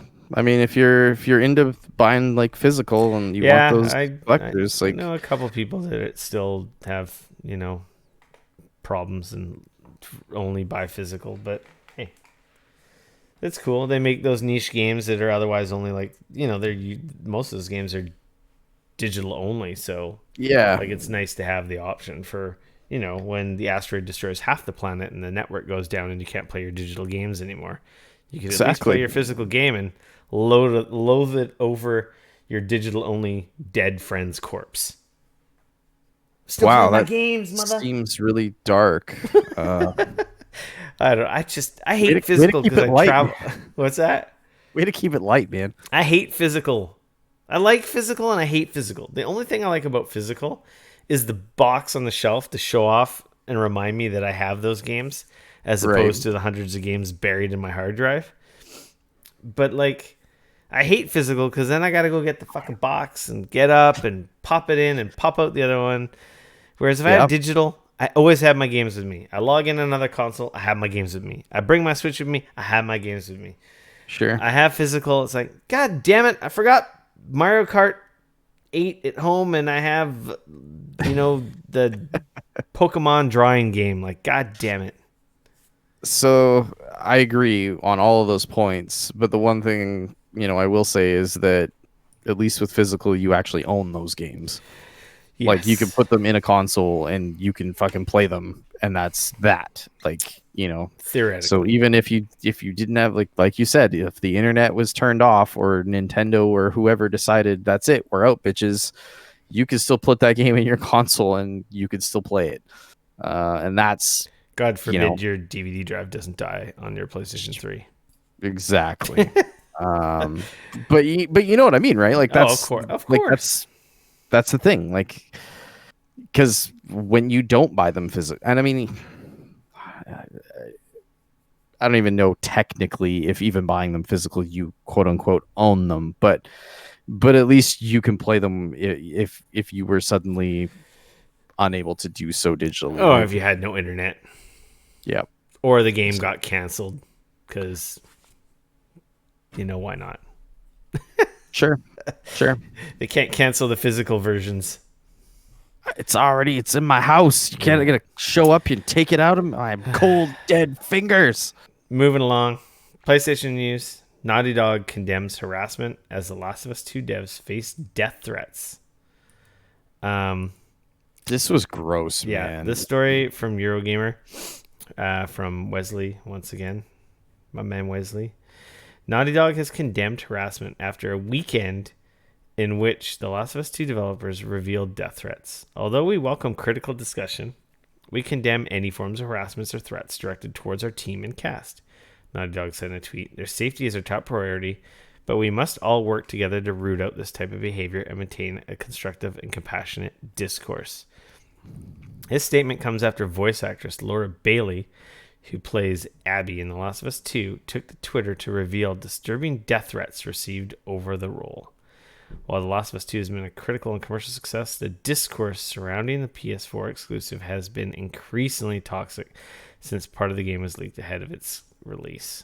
Death threats are a depressingly common occurrence in video game development. In August 2019, Respawn developers received death threats following comments made on Reddit about Apex Legends monetization. In November 2019, Eurogamer reported how EA FIFA community managers have for some time now suffered harassment, verbal abuse, and death threats on social media at the hands of the game's toxic community.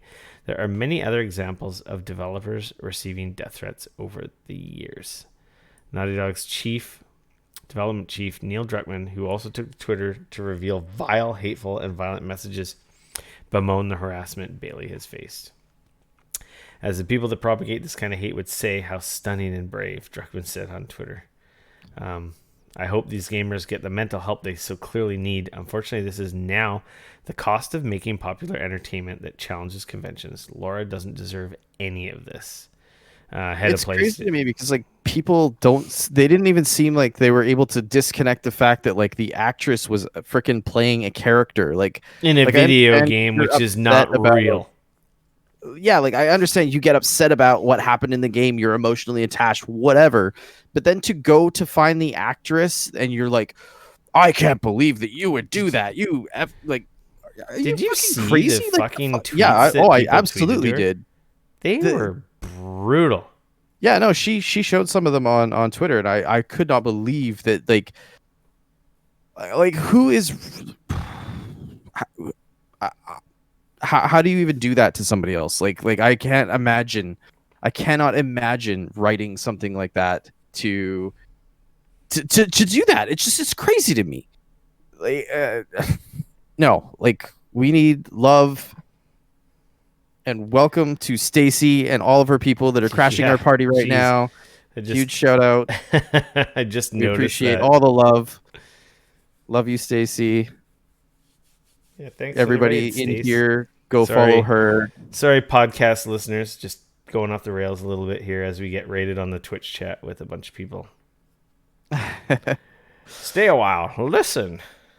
Yes, we were just going We, over how crappy the Naughty Dog harassment was. yeah, we were just And talking about all the upset us. death threats and harassments Naughty Dog has faced and the voice actors have faced as well.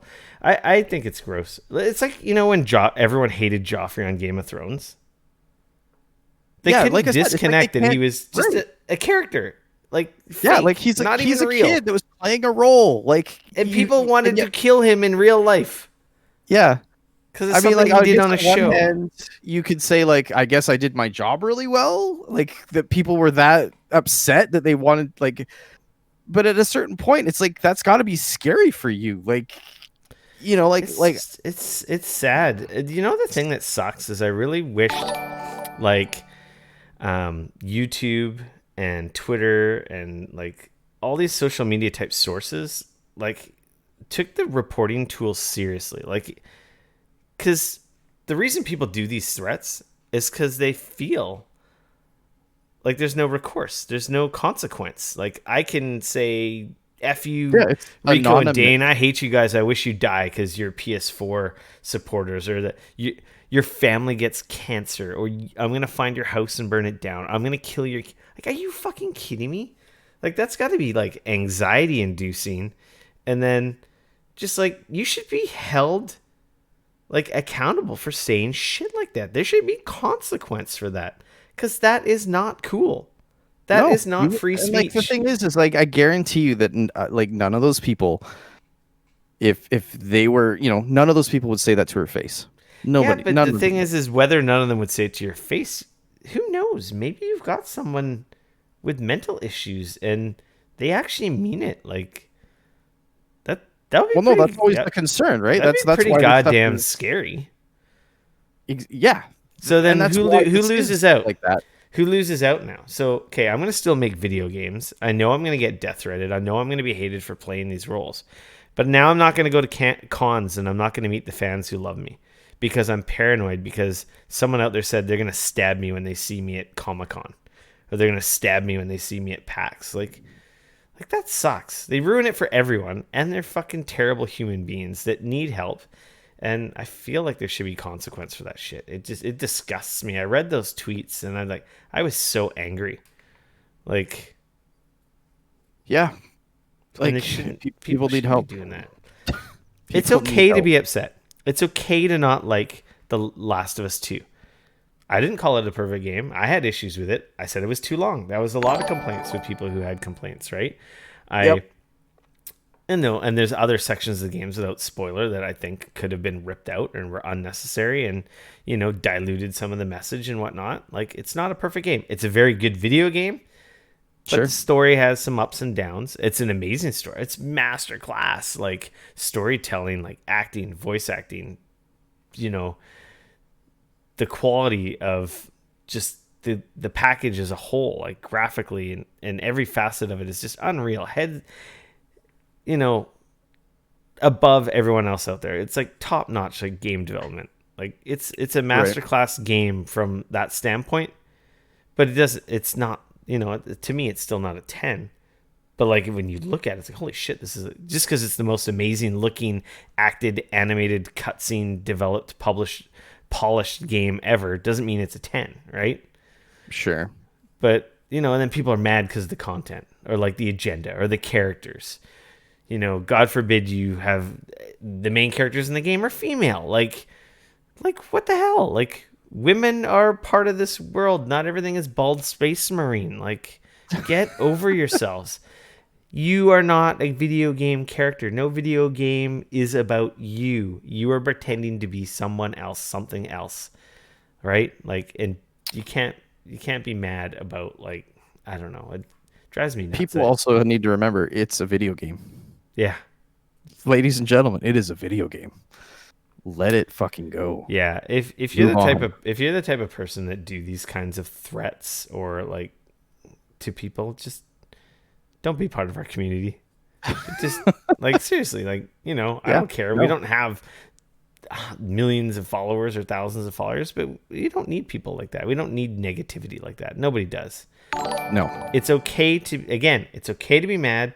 It's okay to not like something, and it's okay to have discussions and be, oh, I hated that game. Hate's a strong word. You didn't like it.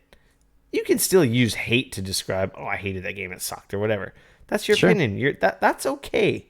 But say I hated that game because Neil Druckmann's a shitty writer. He's a shitty human being. I fucking hope he dies in a burning house and his family like that's not all right. No, that's unacceptable. That has nothing to do with the quality of the game. You most likely have never met him and don't know him. I have met Neil. I met Neil at PAX. I had one interaction with him. He seemed like a very nice guy. The guy's a millionaire. He writes Uncharted. He writes gigantic video games, and he had the time to talk to me and nobody and have a conversation, take a photo with me, shake my hand, and he was super pleasant and like very humble. The guy seems awesome. Cool guy. Like, so how, like these people who like say the shit, just don't do it. You can.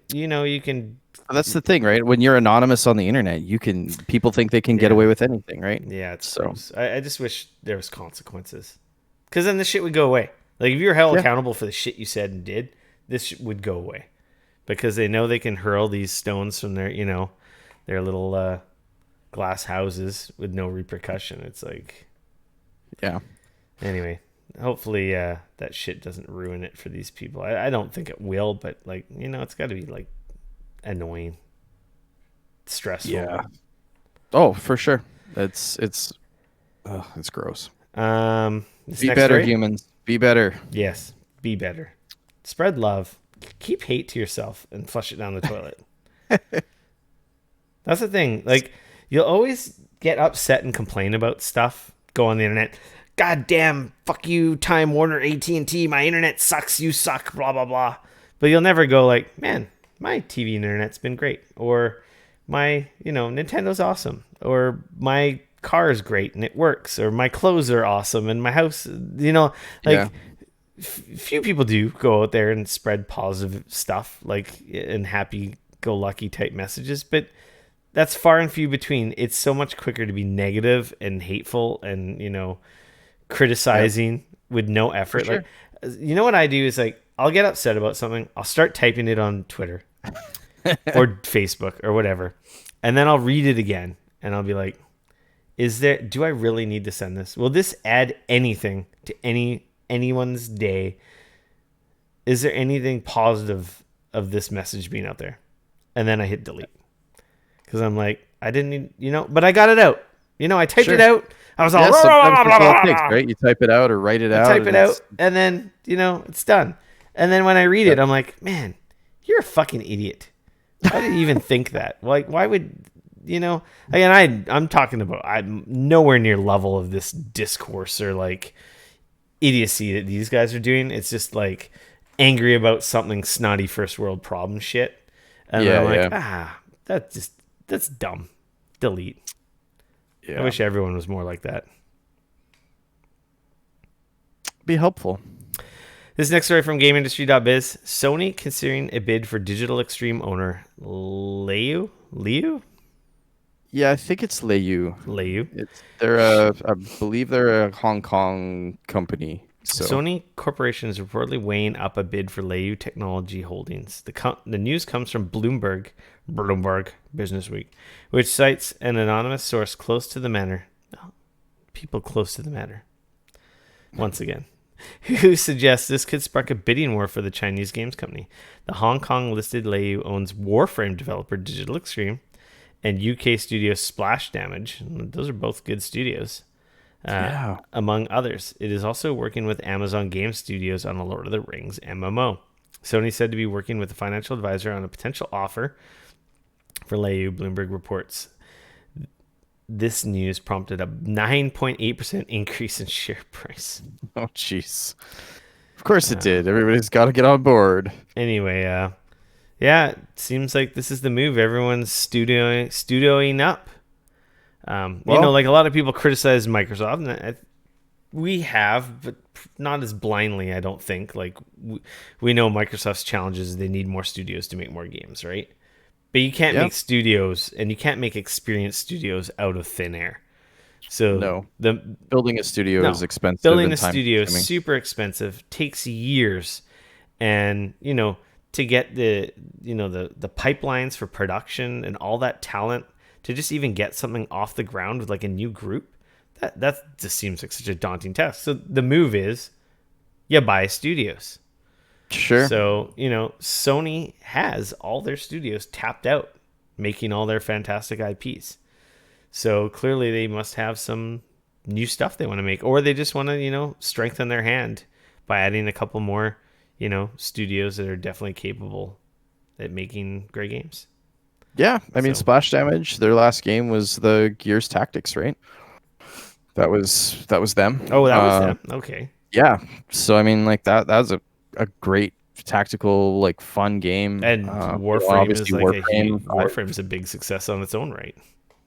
played way too much Warframe in my life, and probably will continue to do so on and off, right? So yeah, I mean, those could definitely be. I don't know what else they have, so I mean, I'd be kind of curious, like, because obviously I don't see Digital Extremes stopping like Warframe anytime soon, No, but but like, it's you know, obviously they're buying talent, right? yeah, for sure. Uh Yeah. Nintendo news. Donkey Kong Country joins Nintendo Switch Online. Natsume Championship Wrestling and the Immortal. SNES Classic Donkey Kong Country Ooh, arrives on Nintendo Switch next week via the Nintendo Switch Online app as part of its July 15th update. I thought for some reason that was already there, but I guess I'm just thinking of my like Super NES Mini Yeah, it's on on that, right? the mini Super Nintendo. I keep Yeah. forgetting about this because they've been so erratic with adding games. It's like I don't think I they've know even it's been like they'll adding add a them. couple, and then like a few months go by, and they don't add any Yeah, it's more. not like they've been on like a monthly timeline with releasing stuff. So it's it's kind of interesting. Yeah, maybe they felt like maybe they were starting to hit sort of like the curating what they know people kind of want. Like I don't know. So It would be neat if they release this stuff on a. It would add more value to Nintendo Online if they did it like on a weekly basis or something, or not weekly, a monthly basis. To yeah, expect that drop because they have so no, many. absolutely. They have so But many games. yeah, I mean, I guess the question though becomes like how many of them were actually Nintendo's and how many of them are third parties and how with like licensing and other stuff. You know what I mean? Like how difficult, like I wonder if they're seeing kind of the return on that investment as far as like I don't know what that looks like on the back end for them where they're like, okay, like how many of these are like when we got to go out to Capcom or we got to go out to Konami and these different companies, like how much more work is that going to entail versus like releasing the stuff that we already own, and how much value does Oh that man, add I for people, you know what I totally mean? remember this game, The Immortal.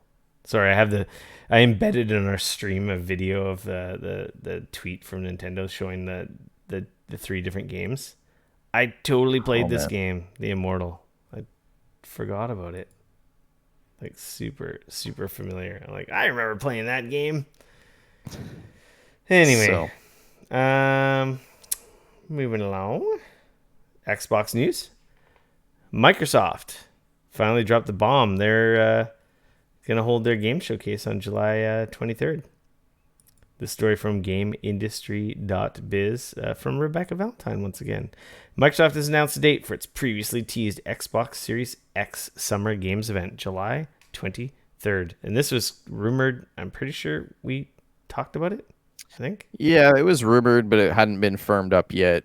9 a.m. Pacific time, which sucks for me because it's like right at the beginning of my work day. Like, it's one of those things where I'll have to like catch it after. I guess they're doing a like pre-show with Jeff Keighley that's going to tie into the Summer Games Fest.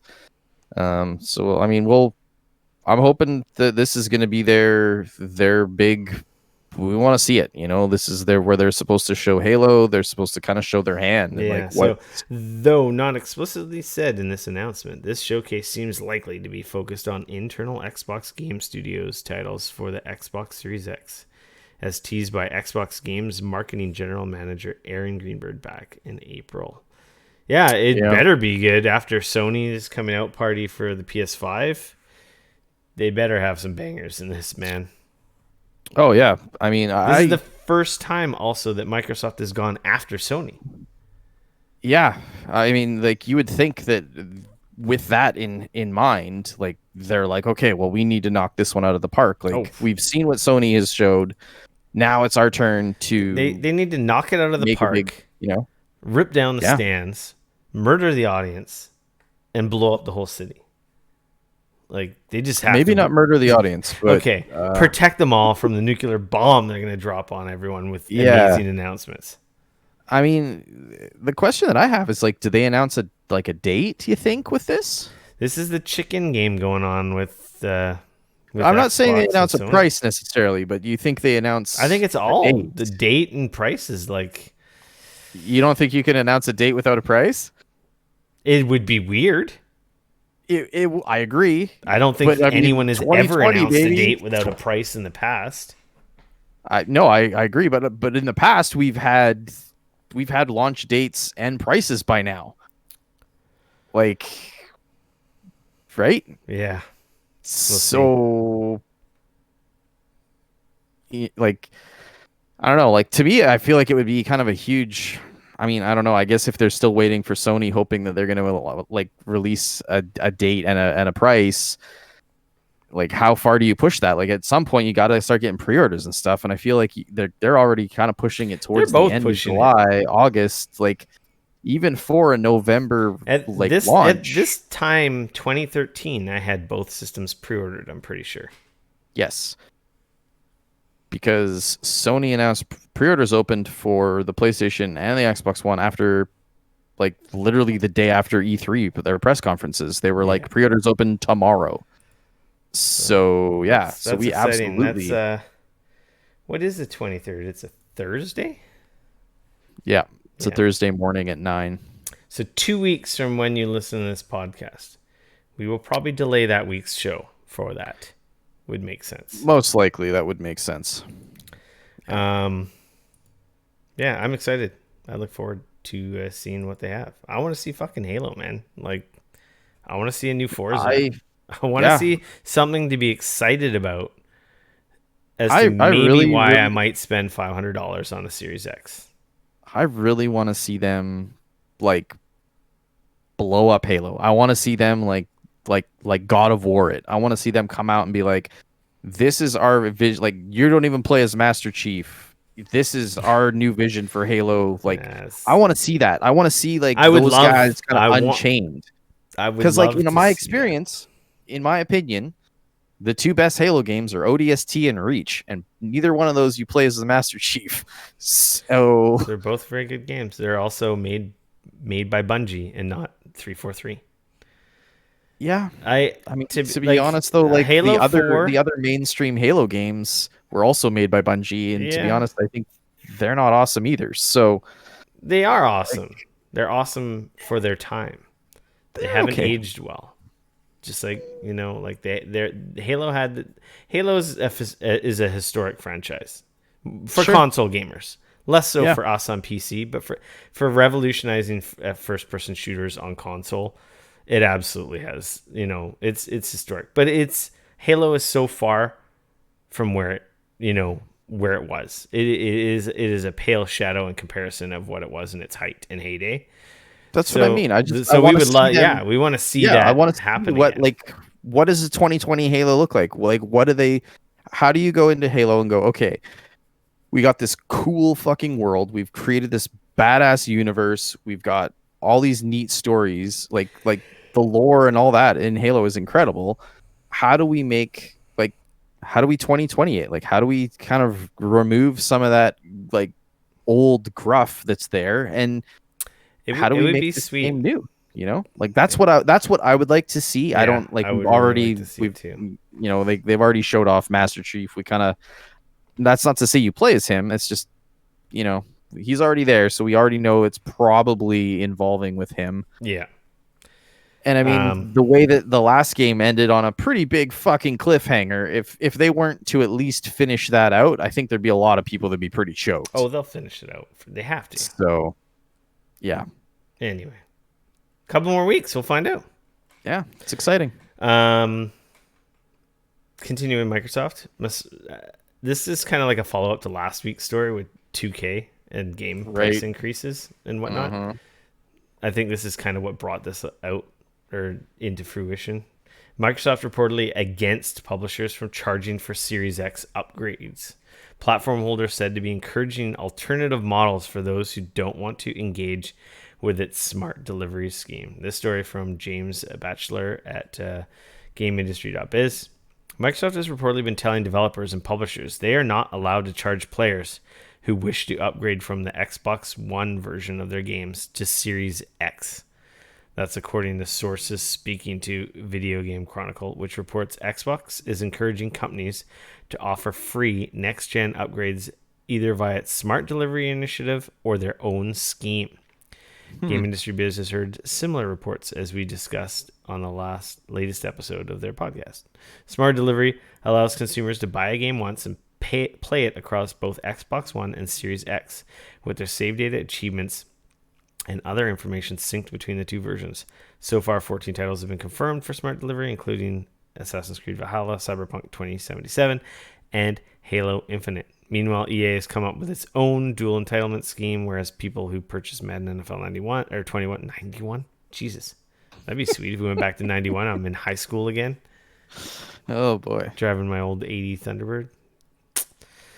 Anyway, meanwhile, EA has come up with its own dual entitlement scheme where people who purchase Madden NFL 21 on Xbox One or PS4 will receive the corresponding next-gen version for free, although this has to be claimed before Madden NFL 22 is released.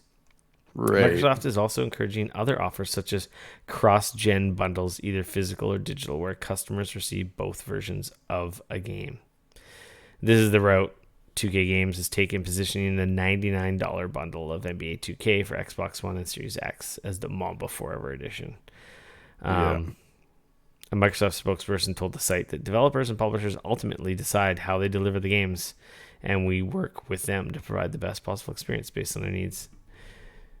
Makes sense. They kind of want to eliminate the confusion. Like, do I get the new version? Do I not get the new version? Am I only buying the Xbox One version? Is this the Series X version?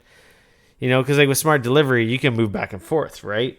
Whereas with we don't really know the ins and outs of these PS4 dual entitlement and next gen upgrades. Like, do you lose access to the PS4 or Xbox One versions? Like, we don't know all the hooks and like because the systems aren't here, right? Like, how does that work, right? Like, I don't know. Or do you end up or do you get the like PS4 Xbox One version instead of the new you know what I mean? Like and there's obviously gonna have to be freaking codes involved with all this because if you go retail and buy the disc version, Like, how do they know you just didn't borrow it from the library or from your homie, and they're not going to just give you Right. a PS5 version of the game because you're going to Mm. have a million people with free upgrades that never Well, no, bought because the. then you're gonna need to put the disc in, my friend. You got to put Yeah. that disc in. Oh, I guess that's the DRM. You just put the disc in, but still, yeah. Yeah. I don't know. I'm glad Microsoft's giving them some pressure because if they don't, some of these guys are going to do some gross things, and that's what they do. Like, you know, Yeah.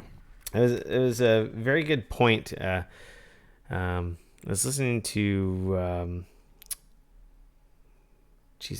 Rebel FM, and they're Yep. talking about the price increases.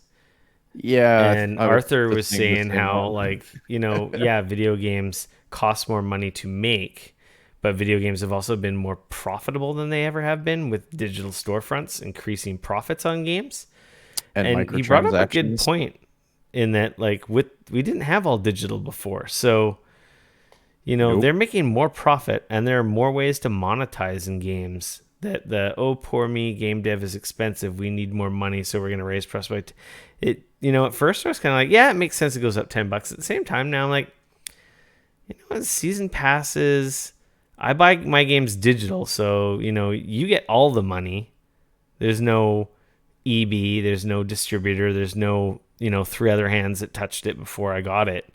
You Yep. make way more money, and your digital sales, I think, in a lot of titles are starting to like outperform physical. So Yeah. the profit margins have changed quite a bit. So it's like, Well, I mean, we're starting to see now closer to a 60-40 split for digital and physical, whereas yeah. before it was the opposite, right? It was like a I 70-30 for don't. digital, and Yeah. So bottom line so is just I don't know how good I feel about going like, yeah, maybe they should go up, maybe they shouldn't go up, maybe they should go down if you have seasons passes, maybe they should go down if you have loot boxes, maybe they should go down if you have any kind of monetization scheme. But yeah. guess what? I mean, either way, they're gonna get their money. We live in a capitalist society. That ain't gonna happen.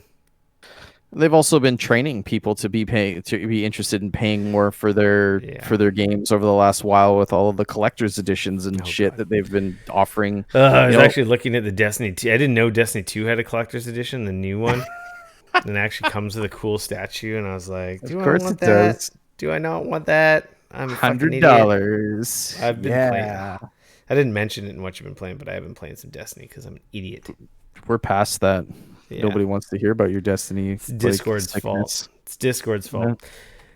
Public service announcements. Watch Ubisoft Forward this weekend. Get Watch Dogs 2 free. So yes, July, is it 12th on Saturday? Sunday. It's Yeah, Sunday morning. Sunday, noon Pacific time, I believe. Yes. It Ubisoft's is not 12. E3 press conference is on. This news from Eurogamer via Tom Phillips. And if you watch it, apparently you can get Watch Dogs 2 on PC for free. I don't know My how. question is yeah, like that was How? my thing is like how, because it says like simply log into your Uplay account during the show itself, and I'm like, Oh, so you know what? It must just be like free during the hour or 2 hour window on Uplay.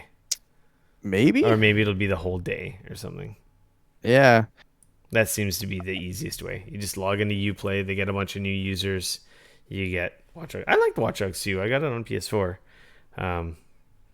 I got pulled away from it and I didn't go back, but I'm looking forward to this event this weekend. yeah. I'm super curious. I'm really interested in seeing Gods and Monsters. Like, Yeah. obviously we kind of know what Watch Dogs Legion is. We kind of know what Assassin's Creed Valhalla is. I'm Gods and Looking Monsters forward is to like, what we don't know about. yeah, exactly. Like, I'm super curious. Like, it looked really interesting the last time they showed is it. Ubisoft gonna come out and mention all the shit going on there and be like, we're gonna be better, we're sorry?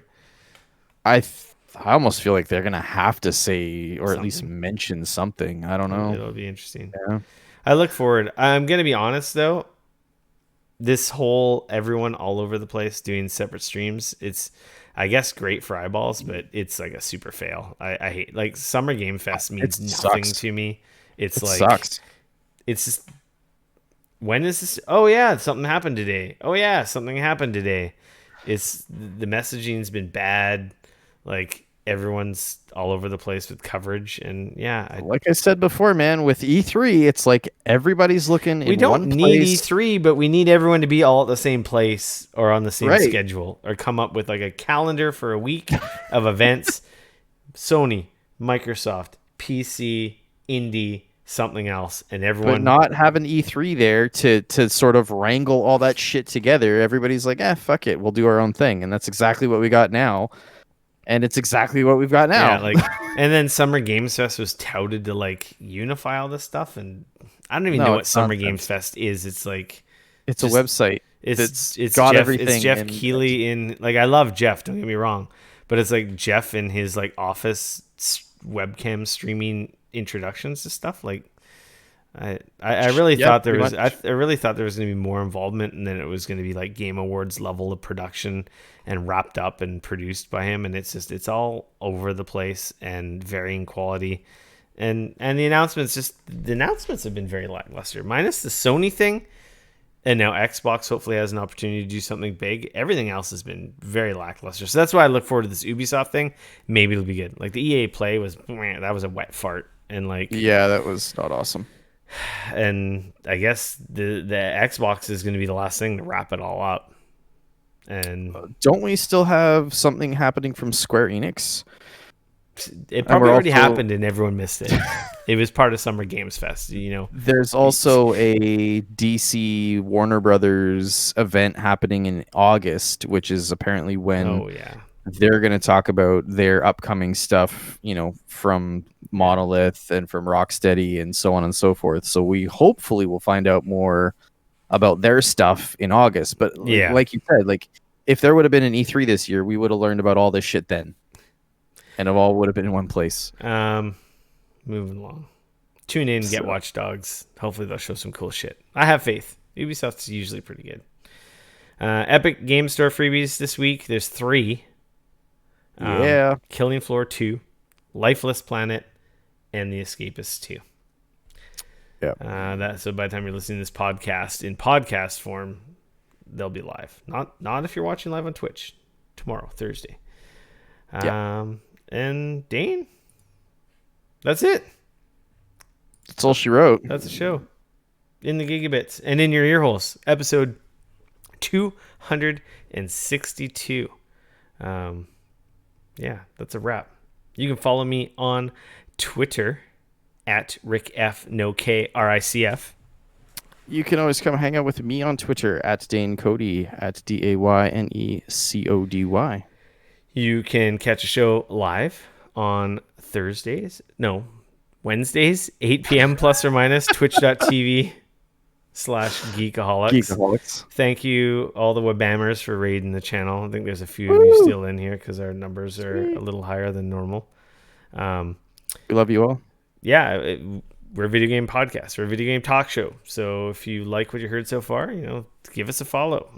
You don't have to sub, take us for a test drive. First hit's free. Maybe sub, throw us your Amazon Prime stuff down the road if you like what you heard, and or subscribe to us on where all podcast services are distributed for free. We're on Spotify, Apple Podcasts, Google Play, pretty much you name it. regular you can RSS find us feeds, everywhere. Geekoholics Anonymous Podcast. You can find links to subscribe at geekoholics.com. Very easy. Of course, remember to join our Discord server, geekoholics.com/Discord. That's our forum. That's our voice chat. That's our everything. It's good times. That's our community. Plus, we give away free games. And we're giving away free games. If you a couple clicks, join the server, find our welcome channel, find the pinned message. Very simple instructions on how to choose a video game. I think there's about 100 to choose from. Actually, I probably have another 100 to add to the list, which I haven't. I was just going to say, yeah. Which I just need to add to it, which I haven't done in a while. But yeah, we'd appreciate it if you did that as well. And of course, we're Facebook, YouTube, Instagram, Twitter at Geekoholics at all those sources. And if you have the ability, rate and review on Apple Podcasts or anywhere that does and allows podcast ratings. That would be much appreciated. And of course, signal boost us on the social medias and share with your friends. That is much appreciated. We don't ask for much. And hey, go visit like Wabam. Go hang out with Stacy Roy on Twitter and on Twitch, because she puts out some killer content too. So Yeah, maybe and we we need love to all of you maybe we guys. need to go at the same time so she can rate us after every week. We should get her on the show. She's playing we some sh- Last of Us 2 right now. we should get her on the show. Anyway, So much appreciated, Raid. Great show. Episode 262. That is a wrap. Until next week, we are out. later. Peace. I am stopping my recording. Yeah, Thanks to yo. everyone for hanging out and watching the show. We love you all.